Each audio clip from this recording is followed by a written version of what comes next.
ana wong iku jimak bojone ning wulan Ramadan, rina. Napa? Rina. Hukumnya piye? Jimak bojo ning Ramadan hukumnya batal ora? Batal.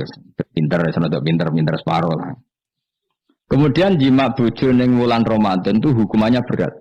Itu kafaronya selain qada harus merdekakan budak atau puasa 2 bulan berturut-turut. Kalau ndak memberi makan orang 60 orang miskin, satu miskin untuk orang satu mud. Pokoknya berat hukumannya. Disebut tidak kubro. Rungono. Lalu menurut Imam Syafi'i, pelanggaran dengan sanksi seberat itu adalah hanya untuk jima. Sehingga kalau kamu batal lewat makan, ya tidak kena hukuman seberat itu karena makan tidak jima ya tidak makan. Cara cangkem elek wis suwe bah nanti mak ra makan ra jima. Cara cangkem elek ya. Mergo jima dianggap terlalu seru, meskipun halal dianggap seru. Cek kurang ajar ya poso-poso batal mau demi jima bojone. Ya tentu iki contoh bojo ayu, bojo elek wis ora kepikiran. Ya coba bayangno mosok lho Gus, ngempet sedina ra kowe bojomu elek dadi ra bayangno. Kowe kok coba bayangno ambek awakmu to. Iki bayangno iku wong Arab mangane daging, ke mangane mendoan. Mendoan tempe kamane. Apa sing tahu apa bacem yo? Tahu susur terus apa? Dadah terong yo mesti. Subhanallah. Ora iso dikiasno. Wis mangane mendoan bojone elek ora ngarah kecelakaan ngono. Iku bayangno wong Arab mangane daging bojone. Ayo. Wes gak Mustafa kusulah cara wong Arab sing ayu bangir. Wes ora iso ngempet tak jamin. Posisi gelem halal. Jadi kok coba yang awakmu dhewe sing mangane napa? Mendoan tahu susur kan. Jadah. Iku ora sereten sak apik. Gua pertama mangan jadah aku kaget. Kula niku kan rada kiai lho. Rada kiai ku nak mangan niku golek sing gampang, bar jatah tak pangan kelat kabeh bingung. Suwe-suwe ning Jogja kulino, kenapa dhisik ora kulino mangan yang seperti itu. Suwe-suwe saiki kulino. Alhamdulillah ora tau keleleden. Pertama keleleden. Aneh cara daerah kula kan apa? Aneh. Pomene jenenge jadah kok elek. Kira apa maknane jadah? Jenenge tok sing elek, rasane enak. Maksudnya jadah ketan sing enak ora mbok terusno. Urus musuh zaman hoax ini bahaya nek gak diterangno detail. Rumah tenan iki tak latih alim ya, mergo ilmu barokah. Kula untuk barokah ulama-ulama sing mun kabundut maupun sing ijek sugeng. Kemana? Sehingga dari Imam Syafi'i ya jima itu tidak makan itu tidak jima. Oke, kita setuju. Karena jima itu dianggap terlalu serem. Napa? Ya serem tuh misalnya ngene, kowe mertamu gone rugen, terus mangan segone kan normal, terus pamit. Kan nyelek kamar aku jima bojoku. Kurang ajar ta, tamu ngene kurang ajar ta. Ya kurang ajar. Tapi cara pikiran Imam Malik, ini mazhab Maliki. Kenapa hukumannya seberat itu? Kenapa hukumannya seberat itu? Karena hadku hormati Ramadan min ghairi udhrin syar'iyyin. Melecehkan Ramadan, tidak menghormati harkat Ramadan dengan tanpa udzur yang syar'i. Sehingga kalau kamu makan mie atau makan sate atau makan jadah tanpa udzur syar'i, tanpa sakit, maka hukumannya sama. Karena dianggap melecehkan Ramadan tanpa udzur syar'i. Imam Malik cara berpikir, memangnya jima bojo statusnya haram kan tidak zina. Jima bojo status halal apa haram? Halal, bedanya apa dengan makan?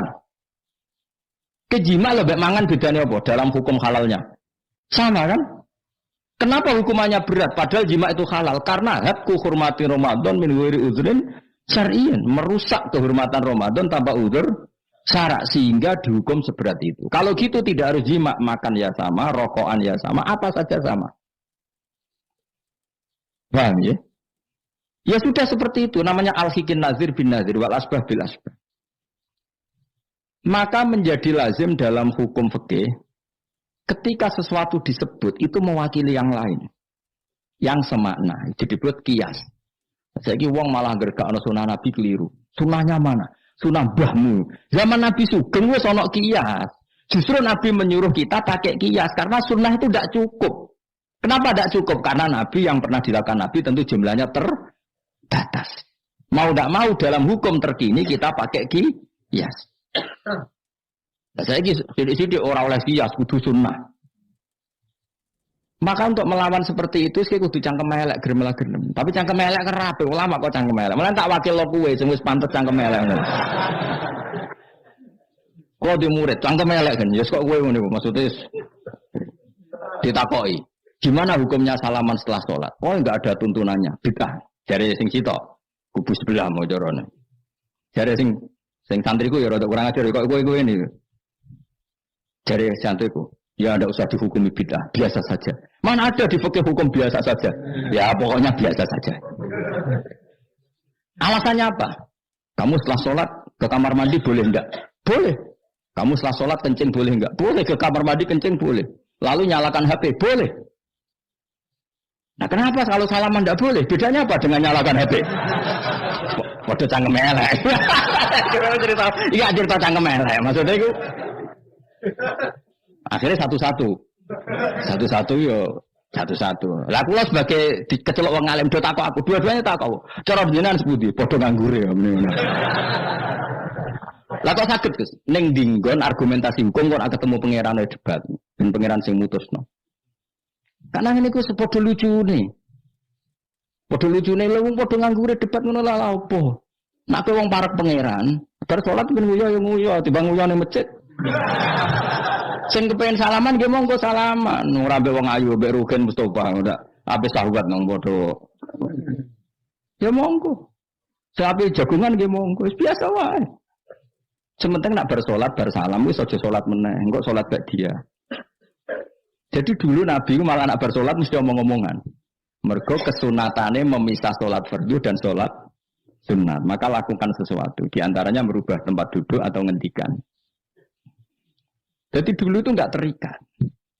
Ayo, ngono iku jenenge kias. Kalau kamu bersolat, boleh enggak kamu setelah sholat nyalakan HP? Ya boleh. Boleh enggak setelah sholat nge-SMS orang? Ya boleh. Kok enggak dihukumi bid'ah? Kenapa salaman tok yang tersangka? Nah itu kias. Tapi kalau terus mendingin, berhubung sama-sama enggak ada dalilnya, milih yang enggak salaman. Tepaan pinggirnya kira cocok. Ya, tapi ada ngono jujur. Yang ini enak cocok salaman, ora cocok ora usah. Malah angel meneh kan hukum ngono kan. Tapi susahnya apa sih kita tidak ngomong seperti itu? Sing salaman yo keben, wong ini alam demokrasi. Saya salaman yo keben ya biasa wae. Wong bar salat itu perintah pangeran eling pangeran. Ya sudah. Ana sing eling pangeran lewat salaman, ketemu wong mukmin. Ana sing carane eling pangeran nduwi lu terus ngaca tasbih. Ana sing nganggo tasbih bid'ah, nganggo drijine. Ya monggo sementing aja misoi wong. Susah ya apa sih? Waras sithik maksudnya ilmiah sithik. Nah sekarang saya tak bedheki, saiki mazhab Maliki apa Hambali, apa Syafi'i. Mau bedekanmu ya. Maka terus diputuskan kalau enggak ada sunnah Rasul maka al-hikin nazir bin nazir, hukum sing mirip-mirip. Sekarang begini misalnya contohnya. Saya berkali-kali cerita, ini anekdot tapi nyata. Ada seorang alumni penggaweane nabok ibu Juni. Nabok itu kan dengan tangan. Nabok dalam bahasa Jawa dengan tangan kan. Bareng dia ini dilapuri. Karena hen jogeman nabok ibu Jumu. Gang rong wulan bojone Rugen lapor aku. Gus sakniki mboten naboki, nyaduki. Bareng Rugen tak coba. Hen kok sik nyaduki piye? Jare sing haram naboki Gus. Sakniki tak leh nyaduki. Terus aku mending ngene, yo aja nyaduki. Gang rong wulan bojone lapor. Sakniki ngidoni. Hanya karena terjebak tekstual, apa? Tekstual. Berhubung naboi tidak nyadui, kalau naboi haram nyadui mesti haram, itu terjebak apa? Tekstual. Coba kalau dia waras sedikit, makna haram naboi itu menyakiti.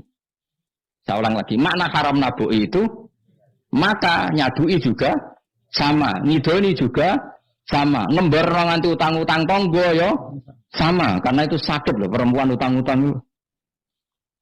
Pemilih di cerdas ngono, terus kita koi sunnah rasulnya mana? Bar saya. Ya malah nak pangeran ngendikan ning wong tua mau fala taqul lahuma uffin. Jangan katakan hus, terus dia mending jancuk bapak. Loh, kok muni jancuk? Kan tidak uffin. Waras orang wong sing muni. Kuwi sing muni ora lho. Maka sebetulnya zaman Nabi itu sudah ngendikan al-hikin nazir Benar deh. Sehingga kalau orang tua haram dikatakan hus, maknanya haram disakiti. Yang maknanya sejenis maka sah. Nah. Jadi mulai dulu kias itu ada. Meskipun ya tentu jangan kebablasan. Meskipun yang tanpa ilmu itu kias yang kebablasan. Maka ini penting sekali ngaji. Nah, para delegasinya Rasulullah dulu dibekali gitu. Sayyidina Ali ditanya. Terus kaidahnya yasiru walatu asiru basiru walatu nafiru. Bikin mudah, bikin ceria, jangan bikin susah. Bikin gembira, jangan bikin susah. Mulane kalau ngaji seneng guyon. Perkara ini kowe wis sumpek ning omah, rai-raimu wis rai sumpek. Lah wis sumpek ning nggon ngaji, disumpekno pisan. Kan sumpek double. Stres malah ngel-ngel wong. Jadi tidak guyon nae ben rileks, lali utang sejenak, no. Mereka nak dawe Nabi jelas basiru beri berita gembira. Ya, soalnya toko ngaji rafamlah swargo, soalnya kayak berita gembira. Buat tenan ora sok ben kok. Cocokane sok ben. Ya agak-agak tenan, aku ikhlas ya tenan. Mulane cara kiai kuno nak ngakali. Yo kowe ngaji be aku mesti swarga, asal ikhlas. Ana tambahane ana asal ikhlas wae. Jadi saya ulang lagi ya, kias itu enggak bisa dihindari karena yang dialami Nabi itu hanya jumlahnya terbatas. Lalu sahabat tahu ini hukum ini ikut partai ini partai ini. Tahu karena al-hikin nazir bin nazir wa al-bas bil asbah. Nah, ini Imam Suyuti ngarang kitab al-asbah wan nazair. Jadi cari mirip-miripnya. Misalnya gini, tak beri contoh. Aku sholat gini ya.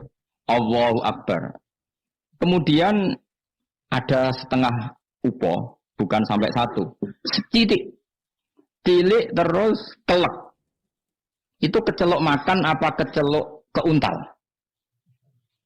Yo, cilik kelek. Kecelok makan apa kecelok keuntal? Keuntal. Maka potensi tidak batal itu tinggi. Tapi nak upo sitok ning tangan mbok jupo. Wis sholat maksudnya. Terus mbok lebokno. Iku keuntal apa mangan? Mangan.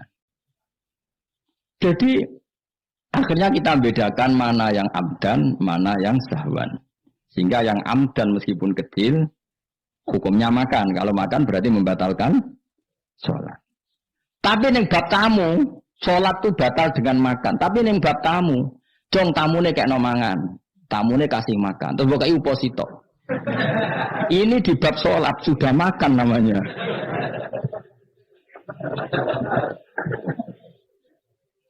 Paham ya? Neng bab sholat, neng darani mangan batal lu sak upo apa kudu sak piring? Sak upo. Nah neng bab nyugoi tamu, sak piring apa sak upo? Sak piring. Sama-sama istilahnya makan, tapi orang akan tahu konteksnya. Makanya dibutuhkan kontekstualis muktadul hal, bukan sedar tekstual. Nah sekarang orang malah mau didorong supaya terlalu tekstual, ya tidak bisa. Apa ngajak goblok bareng? Lah nak nuruti bid'ah aku ngaji bid'ah, mana ada Nabi wa tafsir Jalalain? Wong Jalalain ora ngono.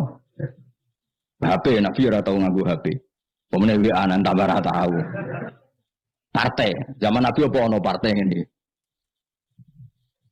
Sesuai tak takoki, lha kowe salat kok ning Indonesia, Nabi ora tau lho salat ning Indonesia.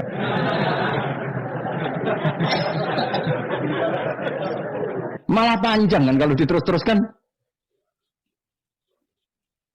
Maka kita hanya ngambil Nabi ku salat, salat itu sujud ning Allah Subhanahu, maka yang penting itu sujud.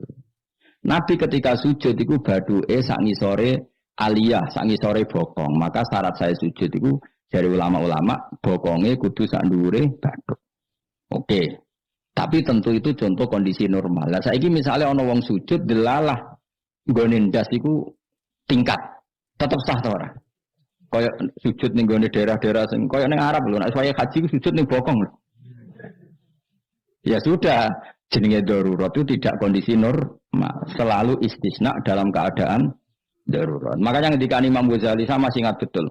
Umumatus syar'i makhsusatun bima naqalahu ulama uddin. Wa palo. Nak ben darani wong alim, utawa ya alim tenan, utawa ibu-ibu pokoke penting ngapal lho. Ya umumatus syar'i makhsusatun bima naqalahu ulama uddin.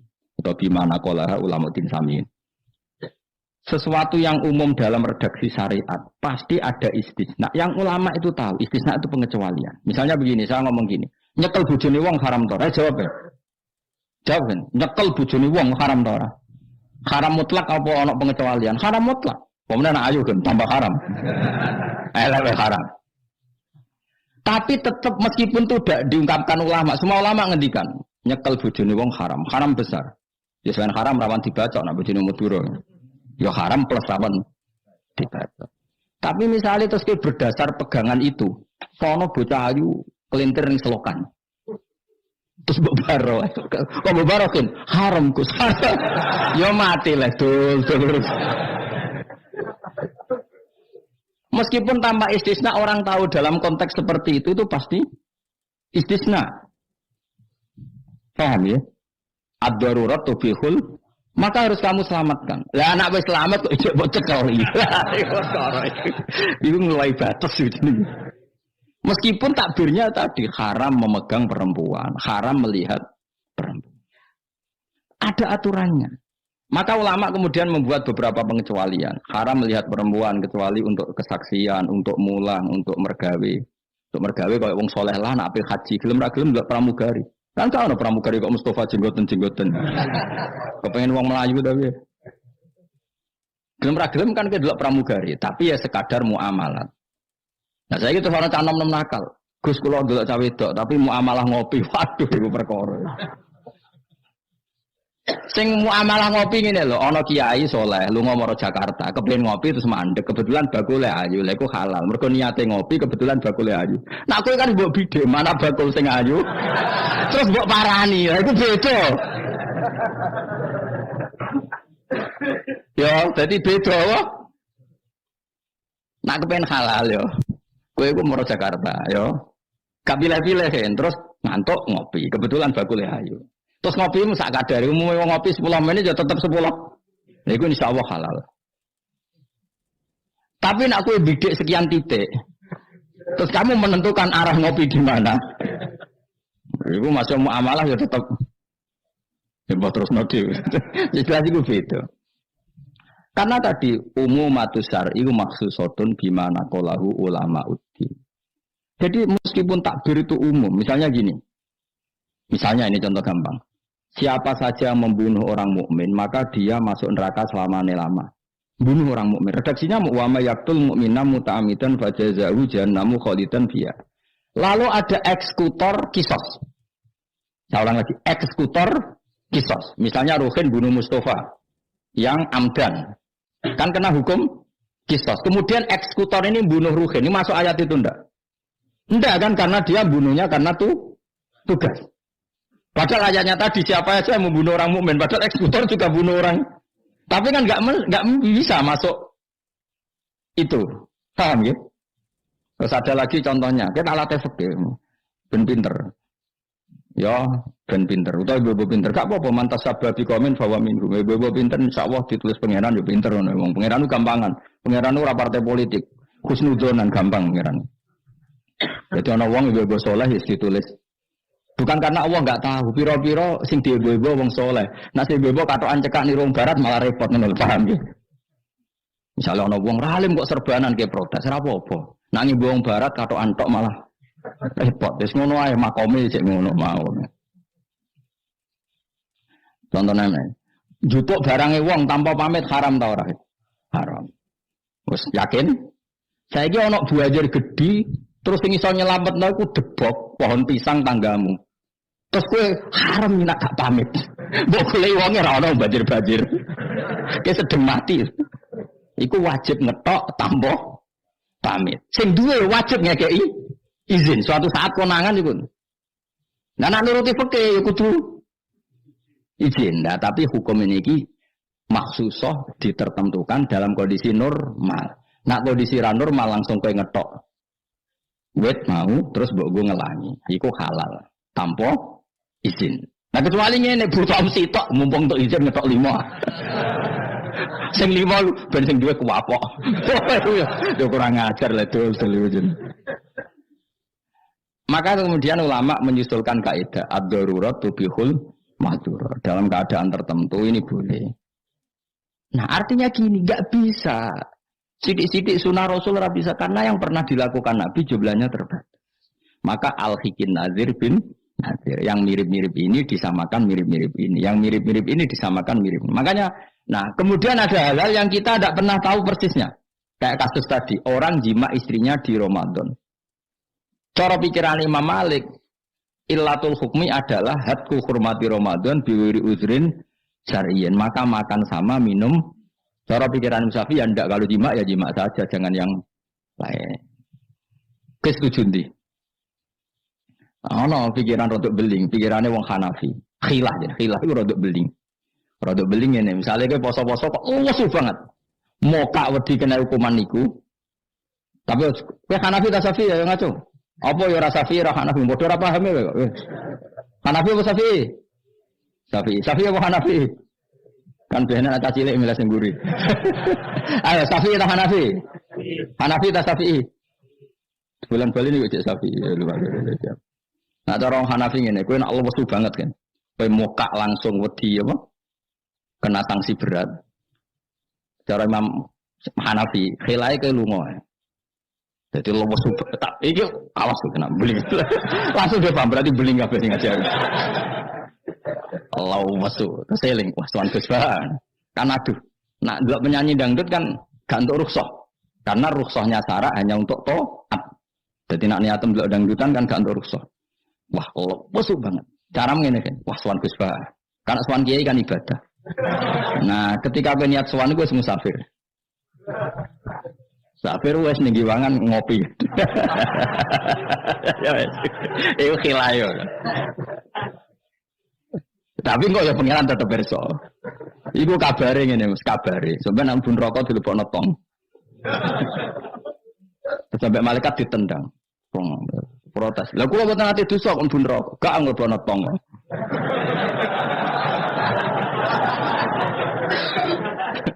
Jadi kok adu khilah-khilan mbek malaikat. Jadi nak sing ra khilah ya tapi ya masuk akal dari Abu Hanifah wis ngene ae nak kepeksa ke lesu. Kan sebetulnya syariat itu gampang, nak lesu banget sampai membahayakan fisik. Gak perlu ngolah kan kamu statusnya famangkana minkum maridon awala safar dengan vonis medis bahwa kalau kamu tidak makan pingsan misalnya cukup sudah boleh buka. Paham ya? Syariat itu luas. Makanya saya ulang-ulang lagi umumatus syar'i maksusotun bimana qalahu ulama uddin. Meskipun nas itu umum, ulama tahu catatan-catatannya, aturan. Jelas ya? Jadi saya mohon sekali, makanya anak kitab namanya Al-Asbah wan Nadzair. Jadi misalnya Nabi melakukan sesuatu, kita cari mirip-miripnya. Jadi misalnya Nabi kirim utusan ke Yaman, berarti Nabi di sentral dakwah, kemudian kirim delegasi ke kampung-kampung tertinggal. Nah kamu jangan harus Yaman, misalnya di sini bisa Sragen, Boyolali, Jogja, Rembang, apa saja. Tidak harus Yaman, jadi ngambil sunnahnya bukan Yaman. Aku saiki kok misalnya orang Indonesia kirim utusan yang Yaman, yo kalah alim le dul. Ning kono Sayyid Umar Hafid ono alim-alim tapi mbok kirimi utusan. Jare niru Nabi dulu ya dakwahe kirim utusan ning Yaman. Mbahmu ngono ngarwan Yaman saiki malah gudange ulama. Sayyid Abdul Haddad wong Yaman, Sayyid Umar Hafid wong apa mbok dakwahi kiai pesolatan. Apa mbok ulang primbon. Lah nek nuruti sunah Rasul zaman iku tugasnya ning ndi? Sembrono. Mesti Yaman zaman iku maknane nyuwun sewu daerah tertinggal zaman Nabi. Lah saiki wis dari pusat Islam. Jadi saiki Yamane digenti koyok moro dakwah ning daerah tertinggal. Ora kok Yaman sing saiki. Lha iku jenenge Al-Hikin Nazir bin Nazir. Kaji Nabi dikandani pangeran, ngene lho mat kena dadi nabi, kowe ning Mekah atau ning Madinah, tapi ada delegasi di beberapa daerah niru peristiwa Nabi Isa. Iku jenenge wadrib lahum matalan ashabal qaryah. Paham ya? Paham wis wae yasinan mbek paham. Seneng aku di murid pinter-pinter seneng. Kaya muni paham. Nyenengno guru iku ibadah. Tapi nek kira paham muni paham bodoni iku dosa. Dadi ganjarane sitok nyenengno guru, dosane sitok bodoni. Tapi tetap berarti ke ganjaran iku ditulis 10. Elek ditulis sitok, berarti berarti songo.